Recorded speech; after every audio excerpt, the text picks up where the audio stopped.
This story is generated and narrated by AI.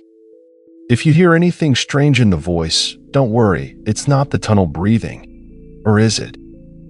Leave a comment if you caught any voice glitches or anything weirder.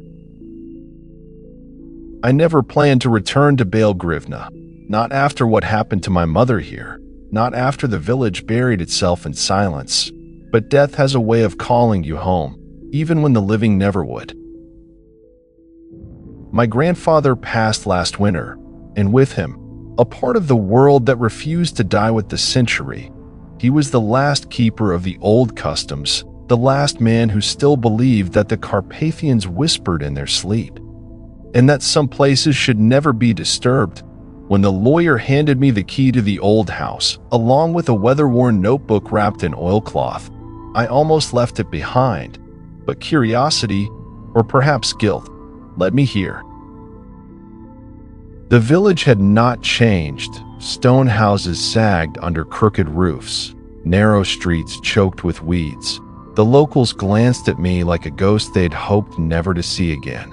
I didn't speak, just nodded and kept walking. The notebook in my coat pocket felt heavier with each step, like it pulsed with memory. Inside the house, time had stopped. The scent of burnt pine lingered in the corners. Above the mantel, a crucifix hung crooked, as if trying to look away from the room. There was no electricity, no plumbing, just a cellar full of moth-eaten jars and shelves of books in Latin, German, and Old Church Slavonic. That night, I read the journal. Most of it was nonsense, scattered prayers, weather notes, records of dreams. But one entry, dated October 5th, 1968, was written with a shaking hand. I saw it again. At the tunnel's mouth, the steam that wasn't steam. The mountain was breathing, and it knew my name. God forgive me for ever walking near it. The next morning, I asked an old man near the well if he knew where the tunnel was. He spat on the ground and muttered something I couldn't understand. Then he crossed himself twice and walked away without answering. I didn't need more. That was enough to know I was on the right path. It took half a day to reach it. The trail began just past the last house, where moss covered a stone archway carved with Cyrillic letters I couldn't read. The forest swallowed the path quickly. Branches clawed at my coat. Mud sucked at my boots. But I pressed on. Around noon, I found the railed, rusty tracks ran like scars through the trees, dead vines wrapped around warped wooden ties, and then the tunnel. There was no sign, no marker, just a black mouth gaping in the hillside. A collapsed retaining wall had partially buried the entrance, leaving a low, narrow crawl space where a man could just barely squeeze through. And yet, the air that flowed from it was cold, rhythmic, as though something deep inside was slowly inhaling. I sat on a flat stone nearby and opened the journal again. There were sketches, crude depictions of the tunnel, symbols etched into stone, and one page torn violently down the center. The remaining half bore a word I didn't recognize, adormit, scribbled over and over. I didn't speak Romanian fluently, but I knew that word, asleep. I turned on my flashlight. The beam trembled slightly in my hand. Not from fear, I told myself, just from the cold. The crawl space was tighter than I expected. I had to lie flat, elbows digging into the dirt, pulling myself inch by inch beneath the collapsed stones. The air was damp, heavy, and smelled of old soot and something else, rot. When I emerged inside, the world changed. The air was still. No birdsong, no rustling leaves, only silence thick enough to hear my own blood rushing in my ears. My flashlight flickered, then steadied, revealing walls blackened by old smoke.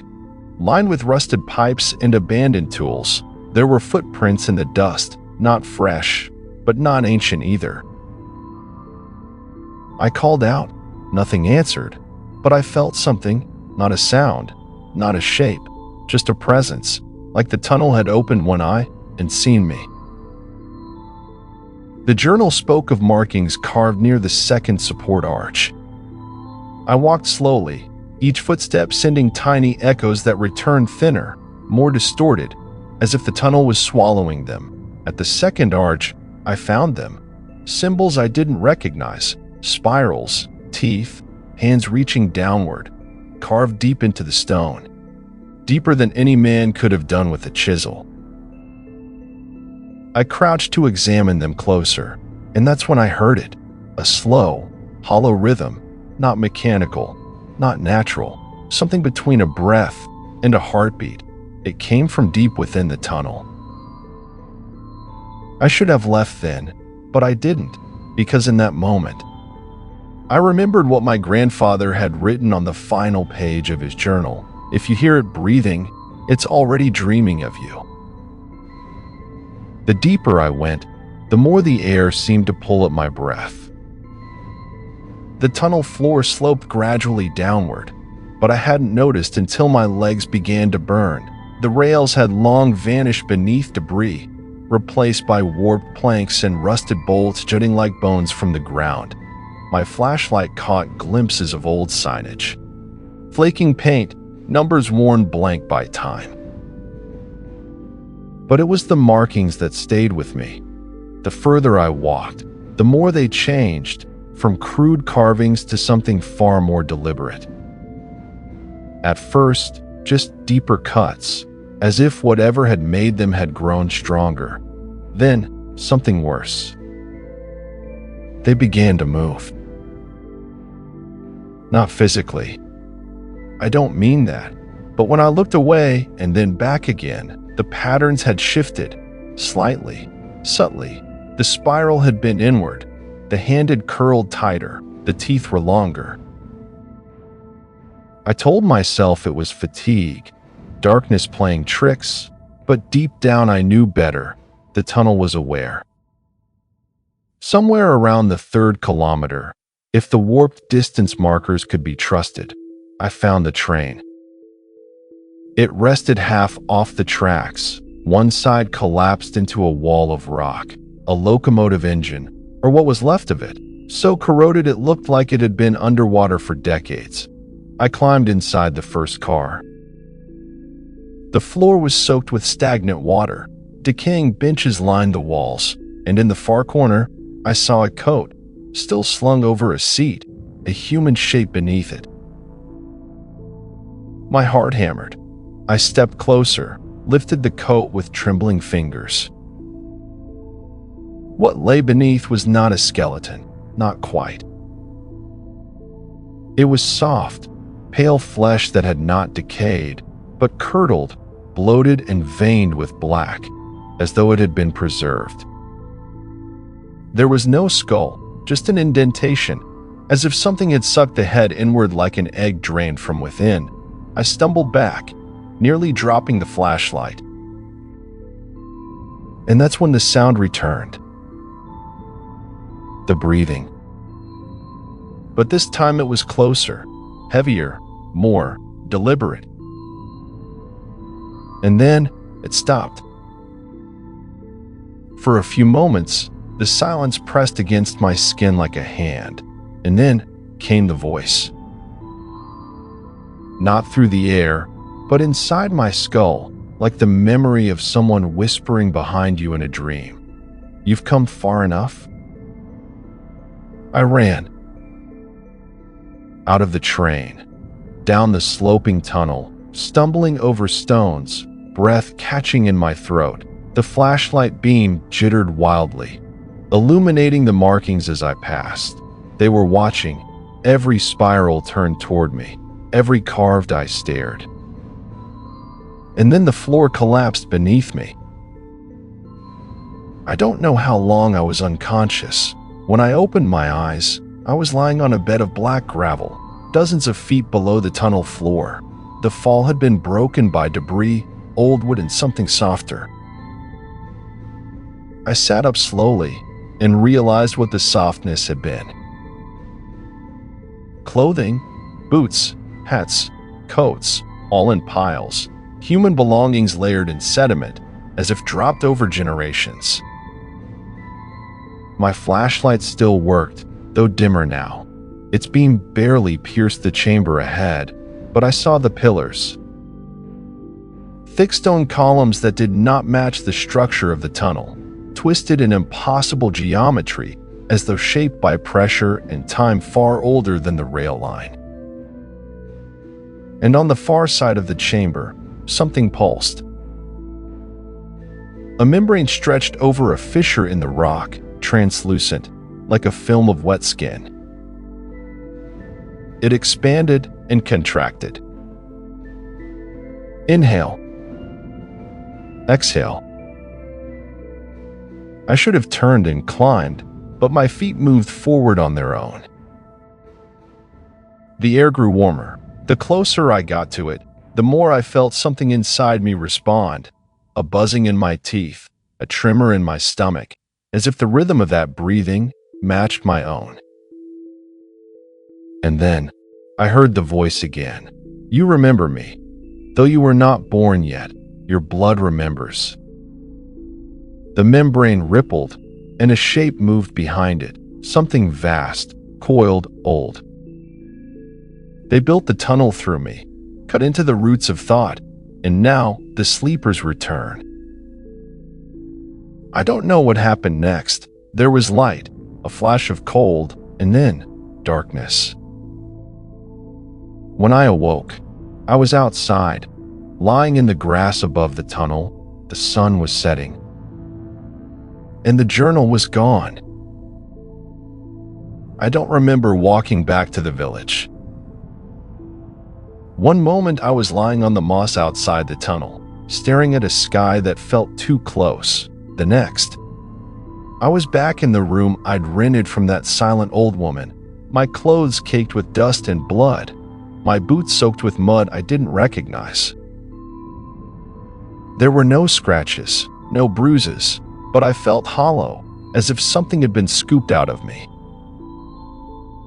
When I looked in the mirror, my eyes didn't look right, too wide, too still. That night, I dreamed, or maybe I didn't. I was back in the tunnel, but it was upside down. The ceiling had become the floor, and I walked along the stone ribs like an insect. The breathing had become a rhythm, a chant, not in words, but pulses. Every beat struck behind my eyes, and I understood. It wasn't just sleeping down there. It was waiting. It had sent dreams before, in smoke, in sleep, in madness, but now it had flesh. Me. I left the village the next morning. No one spoke to me. The woman who'd rented me the room simply watched me pack through a half-closed door. Her eyes never blinked. At the edge of the woods, I turned back to look at the village one last time and saw the tracks, not footprints, grooves in the dirt, as though something enormous had been dragged from the forest toward the tunnel. And they hadn't been there before. Back home, I tried to convince myself it had all been a kind of breakdown, exhaustion, dehydration, maybe hallucinations from mold spores or subterranean gas, but then the dreams returned. Every night, the same. The tunnel, the chanting, the membrane, and the voice. You are the mouth now, the breath must spread. And worse, I wasn't just dreaming, I was sleepwalking. Neighbors began asking why my lights were on at 3 a.m., why I stood in the yard facing east for hours, not moving. I started locking the doors at night, then the windows, but I kept waking up in the woods behind my house. Always barefoot, always facing east. One night, I woke up inside the old freight yard on the outskirts of town, a place I hadn't visited in years, but I remembered the smell. Rust, oil, and something damp. There were tunnels here, two smaller, forgotten, sealed with iron gates. But that night, one of them had been opened. And inside the gate, carved into the stone, the same spiral. I knew what I had to do. I boarded a flight the next morning, took the train to the edge of the forest again. The village was gone. Or it had been replaced. The houses were the same, but empty. The well in the square was filled with salt, and in the dirt, I saw the grooves again, only deeper, wider. I made my way to the tunnel, though the woods felt different now, still, dry, as if the forest itself was holding its breath. When I reached the tracks, I saw her. The woman who'd rented me the room, standing at the mouth of the tunnel, her back to me, unmoving. Her coat was the same, but it hung too loosely, as though her body had changed shape beneath it.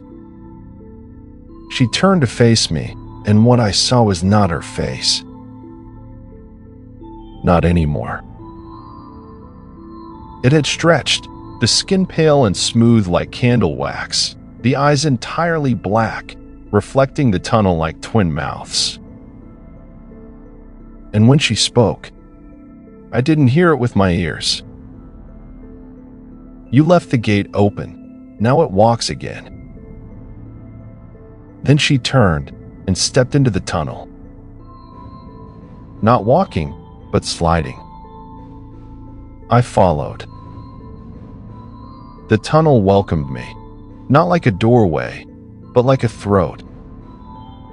Its walls pulsed now, faintly, as though veins ran through the stone. There were no sounds of trains, no echoes of my footsteps, only breathing. Steady, wet, deep. And it was inside me too. Each inhale synchronized with mine, as if I no longer drew air on my own. The spiral markings had multiplied, every few meters, carved deeper, more frantically. Some were etched into the walls with fingernails, some with teeth.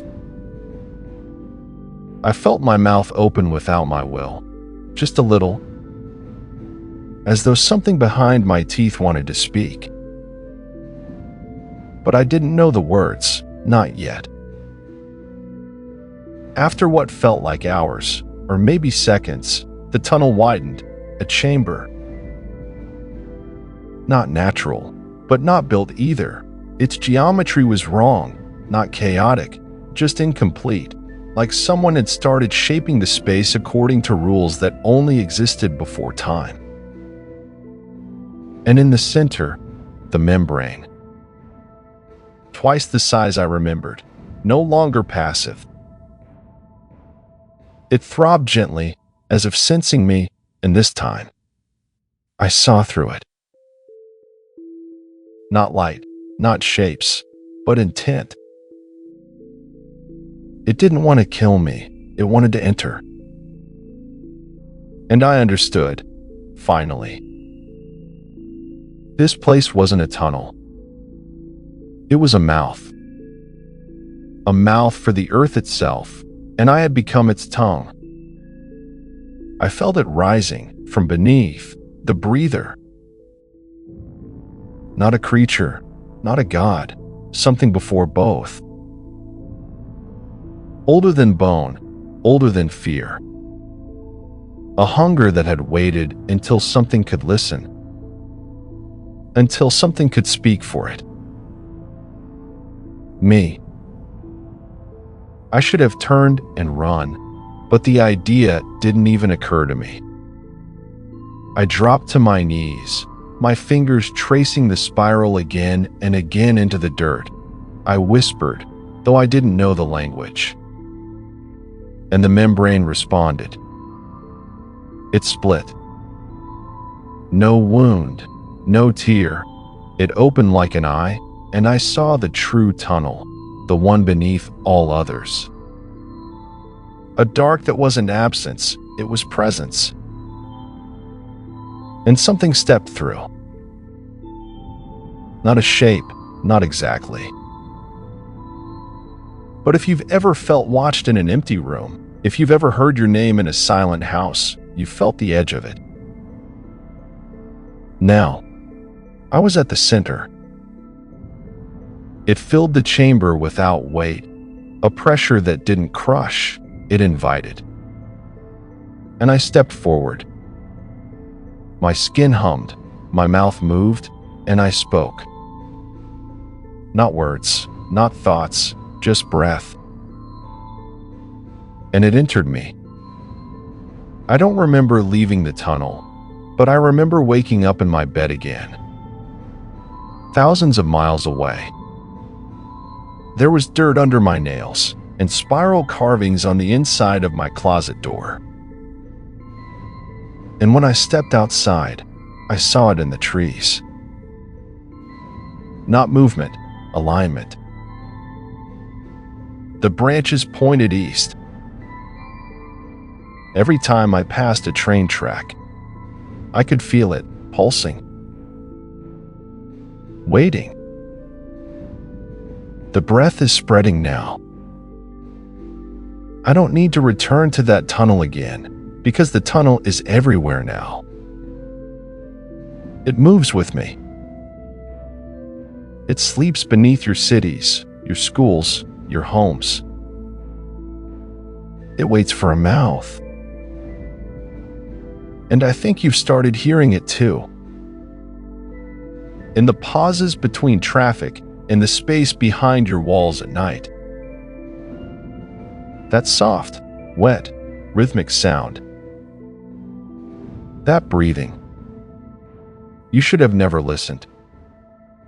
If you've ever heard something breathing where it shouldn't, tell me about it in the comments.